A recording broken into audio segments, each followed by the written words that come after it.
Imagine waking up tomorrow, you log into your online storefront, and you realize that simply putting a t-shirt into a cardboard box and, mailing it to Europe just triggered a 100,000 euro fine. Right. Just a massive, immediate penalty. Yeah. Yeah, it sounds completely absurd, right? Yeah. But I mean, that is the exact nightmare scenario flooding the inboxes of independent sellers all over the world this week. Like, red exclamation points everywhere. Oh, yeah. The panic is real. It's everywhere. Frantic emails from compliance vendors just screaming about this terrifying absolute deadline, which is August 12th, 2026. And they are telling you that if you don't buy their services immediately, your ability to ship internationally is just going to be completely shut down. It's a masterclass in manufacturing panic. Yeah. And unfortunately, it works. Yeah. Because when independent businesses are faced with these massive, totally incomprehensible European regulations, that panic drives some incredibly expensive, really hasty decisions. Which is exactly why we are doing this deep dive today. We are looking at this really in-depth advisory document published literally today, July 26, 2026. It's titled EU Packaging Rules for Shopify Sellers, EPR and PPWR. Right. So the mission for this deep dive is pretty simple. We are going to separate the marketing scare tactics from the actual legal reality. We're going to cut through all this bureaucratic information overload, explain exactly what changes next month, and hopefully prove that staying completely compliant might actually cost you less than, a decent dinner out. Definitely. It's much more manageable than it looks. Okay, let's unpack this. What is the actual catalyst here? Like, why is August 12th suddenly being treated like doomsday? So the anxiety is mostly coming from vendors who are deliberately combining three entirely different regulatory rulebooks into one giant imaginary cliff edge. Right, creating a false deadline. Exactly. Yeah. To get you to buy their expensive compliance packages, they're taking basic rules that have actually existed for years, and then they're mixing them with a few specific changes that do start next month. And then topping it all off with these massive structural redesigns that don't even legally apply until 2030. Oh, wow. So they're just blurring the timeline entirely. Precisely. So our goal here is to untangle that knot. Once you understand the mechanics of the law, the terror completely evaporates. Well, I am all for evaporating terror, but to understand why a seller sitting in Ohio or Sydney is suddenly worried about European recycling laws, we first have to redefine a very simple everyday word. And that word is producer. Yeah, that's the big one. Because, if you run your own store, you probably don't think of yourself as a packaging producer. No, of course not. But the definition of that single word is basically the hinge for this entire legal framework. Right. So let me play devil's advocate for a second here. Let's say I run a home goods store. I buy a beautifully crafted ceramic coffee mug wholesale. I take that mug, I put it in a cardboard box, I stuff some recycled paper in there so it doesn't shatter in transit, and I ship it to a customer in Berlin. Okay. Pretty standard e-commerce transaction. Right. I did not manufacture the mug. I certainly didn't manufacture the cardboard box. I just bought a stack of them from a supplier. So why on earth is the European Union looking at me and calling me a producer? Right. So to understand the logic, we have to look at a foundational concept called extended producer responsibility, or EPR. EPR. Yeah. And the core philosophy here is actually quite elegant. Historically, when that cardboard box arrived in Berlin, the customer threw it in the recycling bin. Then the local municipality, meaning the local taxpayers in Berlin, they had to foot the bill to collect that box, sort it, process it, all of that. Right. So the EU essentially looked at the system and said, wait, why should our taxpayers subsidize the waste management for a profitable business operating out of Ohio? So it's basically shifting the financial burden. It's the classic, you make the mess, you pay to clean it up. Precisely. EPR mandates that whoever places a unit of packaging into a market where it ultimately becomes waste must be the one to pay for its end-of-life cycle. Okay, that makes sense. So going back to your coffee mug example, the EU's definition of a producer is intentionally very broad. It is not the factory turning out the cardboard. Legally, the producer is whoever first makes a unit of packaging available in the specific member state where it becomes waste. I see. So it is the shipping packaging that I physically add to the order, like my mailer, my void fill, my tape. That is what legally transforms me into the producer. Exactly. Because I am introducing that specific piece of trash into the German waste stream for the very first time. That is the crucial distinction right there. You are not responsible for the mug. You are the legal producer of the packaging you use to facilitate the shipping of that mug. Okay, here's where it gets really interesting, though. this concept, this extended producer responsibility, it's not actually a new rule at all, is it? Not at all. It's been around for years. National EPR schemes have existed across the EU for a very long time. The requirement to register as a producer in these countries is incredibly old news. So the vendors screaming about August 12, they're using a brand new regulation to scare businesses about an old existing obligation. Wait, so if you ship it, you pay for it, EPR rules have been on the books for years, then what is the actual trigger for all these urgent vendor emails for August 12th? Something fundamental must be shifting. Yes. The shift is the arrival of the PPWR. Which is? That stands for the Packaging and Packaging Waste Regulation. Specifically, it's Regulation EU 2025-40. This is a massive new European regulation that's completely replacing an older, much weaker framework from 1994, I believe. Okay, so a new regulation replacing a 30-year-old directive. That sounds like standard bureaucratic alphabet soup. What does this actually mean for the independent seller, packing a box in their garage? It means 3 very specific legally binding actions turn on next month. First, and perhaps most visibly, is the absolute ban on excessive packaging. Oh, wait, this is the potato chip bag rule. Yes, exactly. You know when you buy a bag of chips at the store, you open it, and you realize you basically paid for 90% nitrogen air and maybe 12 actual chips. That is the perfect analogy. The EU is officially cracking down on the e-commerce equivalent of the 90% air potato chip bag. Wow. Under the new Annex 4 criteria in the regulation, things like double walls, false bottoms, and unnecessary layers that exist purely to inflate the perceived volume of a product, those are officially banned. That is huge. If your packaging fails the performance criteria for being minimized to what is strictly necessary to protect the item, you just cannot legally place it on the market. That is a massive operational shift. I mean, no more shipping a tiny pair of earrings in a box big enough for a toaster just because, the unboxing experience looks more premium. Right. That era is over. So that is the volume restriction. What is the second change? The enforcement of strict chemical substance limits. There is now a hard, non-negotiable cap of 100 milligrams per kilogram combined for heavy metals. Specifically, that's lead, cadmium, mercury, and hexavalent chromium. Okay.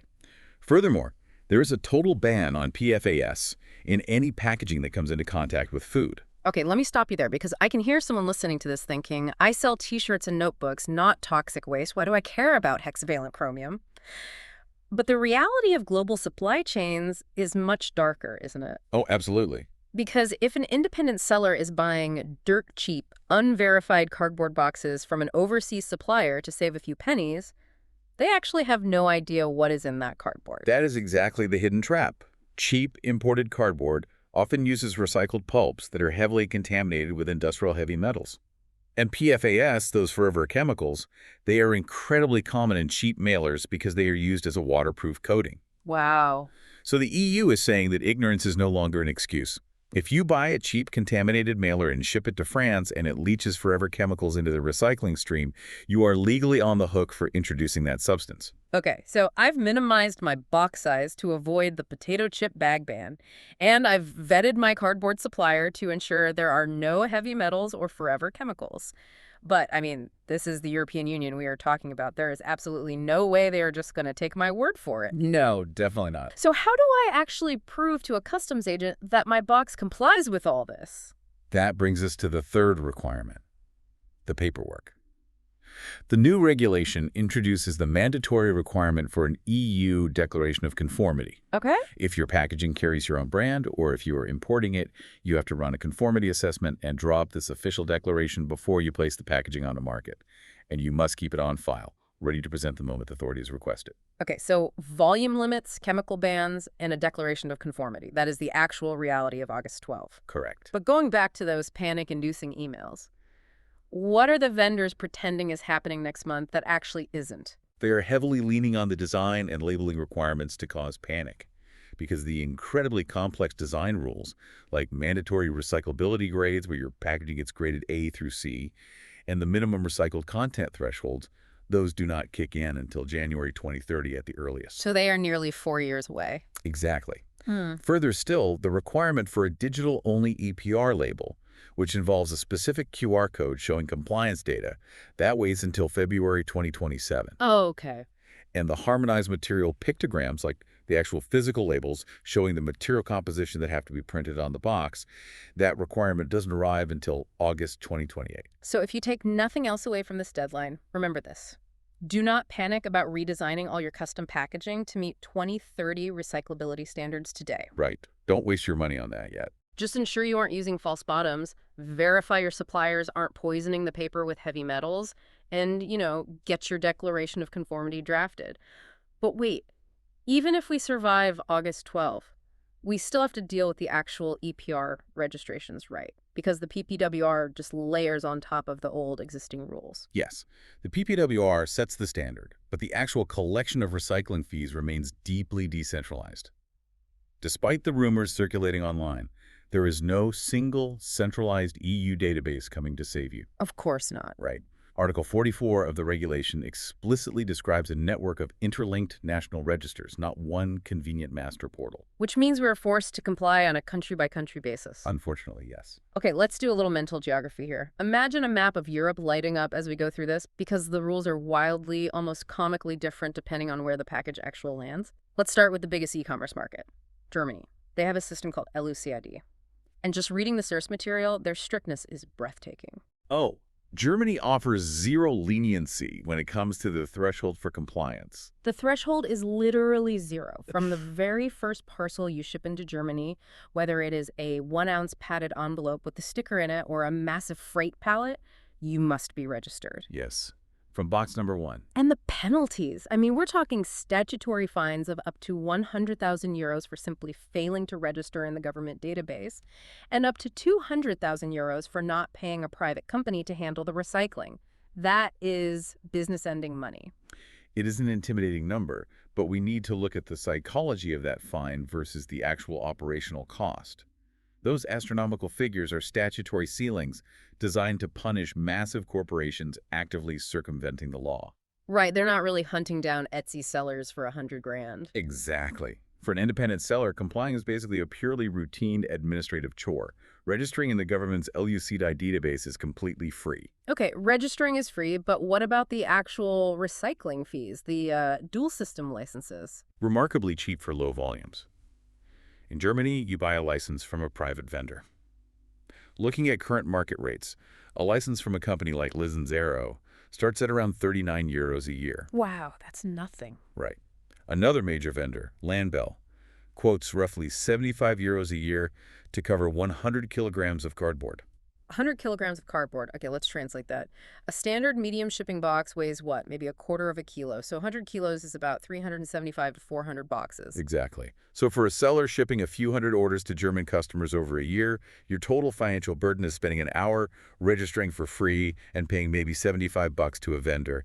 It is a minor administrative nuisance. It's not an existential financial crisis. Okay, so Germany is strict on the rules but cheap on the fees. Let's slide south on our map down to France. France utilizes a system called Citeo. Similar to Germany, they enforce a zero threshold. Every single parcel counts. Okay. However, their fee structure is different. Citeo enforces an official minimum flat fee of 80 euros a year for any company placing under 10,000 units into the French market. So even if I ship one box, I pay 80 euros. Right. They do this because the administrative cost of processing micropayments just isn't worth their time. France also mandates the Trimmen logo on all in-scope packaging. Which is what?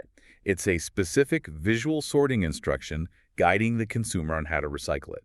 Got it. So 80 euros minimum for France, 39 minimum for Germany. Let's jump north up to the Netherlands. The Netherlands provides a fascinating contrast in regulatory philosophy. Yeah. If you're using general packaging like standard corrugated cardboard or paper mailers, they offer a highly generous threshold. You do not have to register or pay anything until you place 50,000 kilograms of packaging into their market in a single year. 50,000 kilograms. I mean, an independent seller would need a fleet of cargo planes to hit that. So most small stores can effectively just ignore the Netherlands. But that generosity vanishes instantly the moment you use single-use plastic. Oh. For any single-use plastic packaging, the Netherlands drops that threshold to absolute zero. Even a single plastic polymailer puts you fully in scope. That is a stark difference. Why the sudden zero tolerance for plastic when they are so relaxed about paper? It stems from the broader European war on microplastics. The Netherlands is acutely aware of how single-use plastics degrade into microplastics that infiltrate their canal systems and ultimately the ocean. Right. Makes sense. Paper degrades. plastic persists. So they are aggressively financially penalizing the introduction of any new plastic into their borders. You really have to audit exactly what materials you are putting in the mail. Now, as we look at this fragmented map, there is a massive point of contention in this new regulation that we absolutely must talk about. It is Article 45, Section 3 of the PPWR. If you are a seller based outside the EU, say in the US, the UK, or Canada, this is the trapdoor you need to watch out for, the authorized representative catch. This will undoubtedly be the most significant logistical hurdle for international e-commerce. Article 45.3 legally obliges any producer who makes packaging available directly to end users in a member state where they are not physically established to officially appoint an authorized representative within that specific country. Let me make sure I understand the gravity of this. If I am operating out of Ohio and I ship an order directly to a customer in France, I can't just fill out an online form anymore. I legally have to pay a person or a company physically located on French soil to be my official representative. Yes. And if the next day I ship to Germany, I have to hire a German representative. If I ship to Italy, an Italian one, I need to hire an authorized agent in every single member state that I ship a package to. There is ongoing legal debate over how mercilessly this will be applied to tiny third-country sellers. But the overwhelming consensus among trade law firms is to prepare for the strictest interpretation. You must operate under the assumption that you need a legal representative in every single market you touch. And what if you just decide to risk it and ignore the rule? Because I was reading the source material on how Spain enforces this, and honestly, it is a brilliant, ruthless piece of regulatory engineering. It really is. If an American company ships into Spain without appointing a local representative, the Spanish government doesn't waste resources trying to cross the Atlantic to sue a tiny LLC.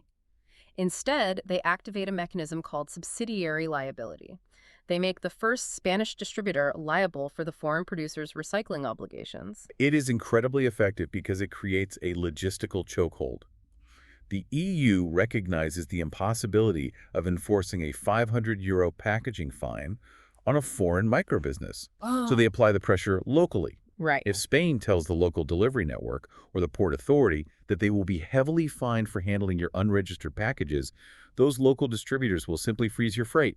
They will refuse to process your shipments unless you can produce the paperwork proving you have a local representative. They turn the local post office into the enforcement arm. So what is the actual financial damage of hiring these local representatives? It creates a substantial overhead. A general baseline is around 50 to 150 euros per country per year. Okay, that adds up. It does. However, in highly regulated markets like France, vendor quotes for representation can range anywhere from 49 euros to as high as 349 euros a month. And that's heavily dependent on your service level and volume. Ouch. Yeah, when you start multiplying that by 27 member states, the math gets terrifying.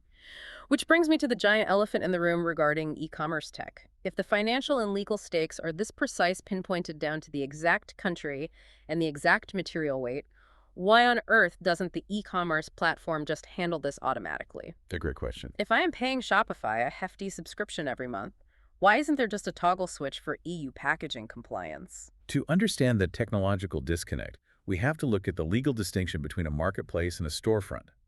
European regulations explicitly place checking and enforcement duties on marketplaces. By marketplace, you mean like Amazon or eBay? Correct. Amazon acts as a digital mall. They actively enable third-party sellers to reach consumers through their proprietary infrastructure. Because of that architecture, the law dictates that Amazon must obtain and verify your EPR registration numbers. Okay.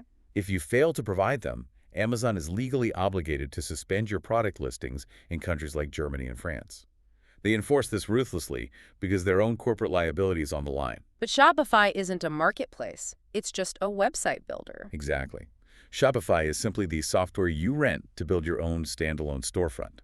Legally, you are the sole economic operator. Shopify doesn't enable the sale in the eyes of the law. You do. Therefore, the regulatory checking obligation never falls on Shopify's shoulders. The legal and financial burden remains entirely on you. I have to push back on that, though, because Shopify heavily promotes a feature called Managed Markets, which is powered by a company called Global. Yes, I know the one. If you use it, Shopify actually calculates and collects the new €3 EU customs duty right at the checkout screen. It really feels like they are acting as a shield, managing the European border regulations for you. Doesn't managed markets cover this packaging EPR stuff? It is a very common assumption and a very dangerous myth to rely on. Managed markets is a fantastic tool for its intended purpose. It acts as the merchant of record, it calculates duties, and it handles the remittance of import taxes. Right. But it is strictly limited to taxes and customs duties. It does not cover environmental EPR fees, it will not register you an LUCID, and it will not pay your Citeo invoices. Customs duties and recycling fees are managed by entirely separate governmental regimes. Wow. So we are completely on our own to figure out how to generate these compliance reports. Yeah. Which leads to a massive technical trap that's catching a lot of sellers off guard.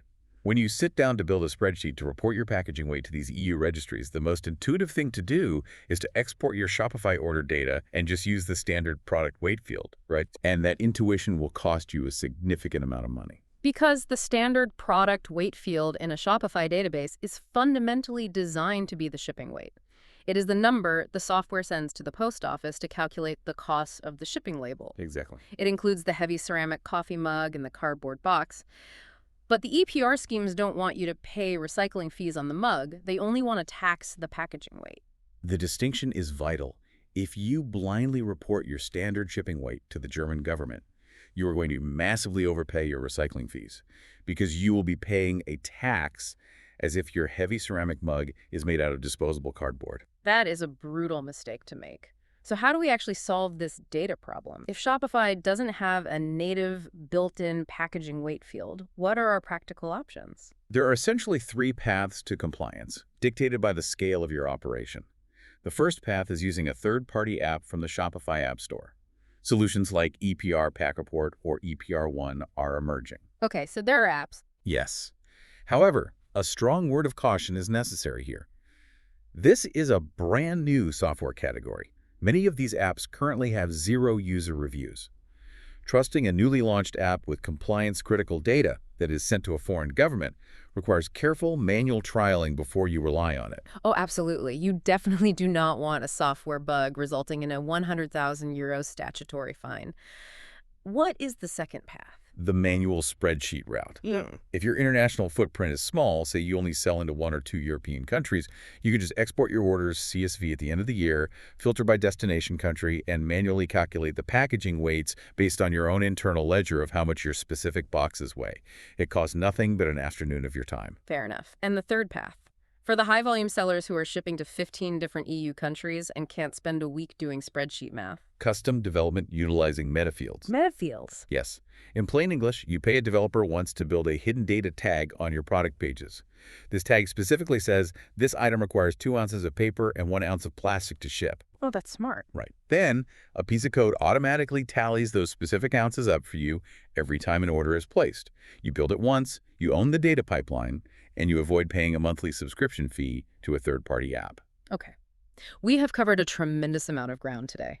We've gone from the core philosophy of why a small business in Ohio is suddenly a European waste producer to the August 12 bans on potato chip-style excessive packaging and toxic chemicals. We've mapped out the zero-threshold nightmares, the chokehold of authorized representatives, and the technical realities of Shopify databases. So what does this all mean for you? It means taking a deep breath and recognizing that compliance is a process, not a cliff edge. Ignore the vendors trying to panic you into buying 20-30 solutions today. Here is the foundational advice. Register with the national schemes before you ship your first parcel. Track your packaging meticulously by its material. So separating your paper, your plastic, and your glass. And most importantly, tackle this compliance one country at a time, based strictly on your actual sales volume. If you only ship to Germany and France, you only need to worry about Germany and France. It's all about being methodical rather than reactive. But, as we wrap up and look at the sheer density of these regulations, I am left with a final, somewhat chilling thought. If every single individual European nation insists on maintaining entirely separate unharmonized registries, and if independent non-EU sellers are legally forced to pay monthly retainers for authorized representatives in all 27 member states, just for the privilege of shipping a few boxes of merchandise, are we quietly witnessing the death of the global micro-business? It is a profound structural question. I mean, the regulatory friction involved in crossing borders is increasing exponentially. Will the sheer crushing weight of this bureaucratic overhead force independent artists, creators, and small storefronts to simply geo-block entire continents? Like, are we heading toward a reality where global trade is a luxury reserved exclusively for massive multinational corporations who can actually afford to keep an army of compliance officers and local representatives on retainer? It's a real concern. It really makes you wonder if the internet's early promise of a truly borderless, democratized market is slowly being regulated out of existence, replaced by isolated, hyperlocal zones. It perfectly highlights the modern tension between vital environmental responsibility and democratic market accessibility. We're trying to save the planet, but in doing so, we might be building impenetrable walls around it. Something to ponder the next time you look at your own shipping logistics with a fresh analytical eye. Thank you for joining us on this deep dive. And remember, the next time you hold a beautifully packed box with its layers of void fill and its pristine outer shell, you aren't just looking at a delivery. You're looking at a complex, heavily monitored passport of international compliance. Keep your packaging lean, keep your data clean, and we'll see you next time.